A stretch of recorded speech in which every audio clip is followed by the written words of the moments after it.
বিএনপির নেতা ও কর্মীদের ক্ষোভ আর অসন্তোষ আবারও সামনে। বিকেলে 21শে ফেব্রুয়ারি উপলক্ষে দলের একটি আলোচনা সভায় কর্মীদের তোপের মুখে পড়তে হলো নেতাদের।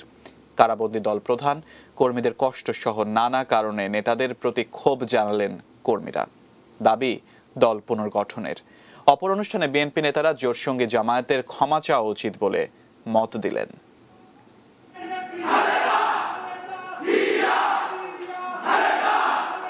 স্লোগান আর অসন্তোষে ঘেরা একটি অনুষ্ঠান। যদিও বিএনপির এই অনুষ্ঠানটি ছিল 21শে ফেব্রুয়ারি উপলক্ষে, কিন্তু 21-এর চেতনা নিয়ে আলোচনায় তেমন আগ্রহী দেখা গেল না কর্মীদের। সবকিছুই হবে, ধৈর্য ধরতে হবে। দাঁড়ান দাঁড়ান, এইখানে বসে চিৎকার, হলের মধ্যে চিৎকার করলে হবে না। কথা শোনেন, এই থামেন, আপনি থামেন। এক বছরেরও বেশি সময় পরও বিএনপি চেয়ারপারসন বেগম খালেদা জিয়া কেন কারামুক্ত হলেন না, প্রশ্ন নেতাদের কাছে। এত বড় হল ভাড়া করা হয়েছে, অথচ চেয়ার ফাঁকা। তারও কারণ জানতে চান কর্মীরা। চান পছন্দসই কর্মসূচি, দাবি তোলেন চলতি কমিটি ভেঙে দেওয়ারও। বেগম জিয়ার কথাটা শুনতে চান না? আজকে উনি খুব অসুস্থ। জুৎসই জবাব নেই নেতাদের মুখে। তবে ত্যাগীদের নিয়ে দল পুনর্গঠনের কথা বললেন স্থায়ী কমিটির সদস্য ব্যারিস্টার মওদুদ আহমদ। এটা প্রমাণিত হয়েছে যে সংগঠন ছাড়া জনপ্রিয়তা কখনোই কাজে লাগানো সম্ভবপর নয়।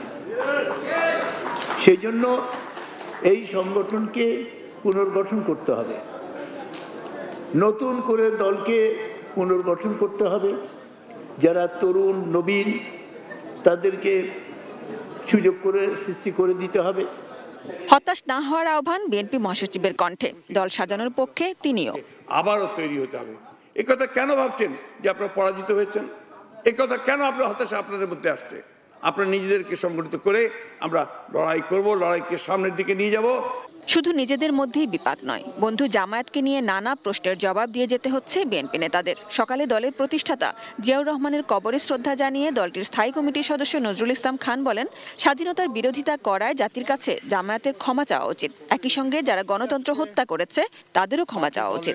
স্বাধীনতার বিরুদ্ধে যারা কাজ করেছে আমরা নিশ্চয়ই তাদের শাস্তি চাই, আমরা নিশ্চয়ই তাদের বিচার চাই, সবই চাই।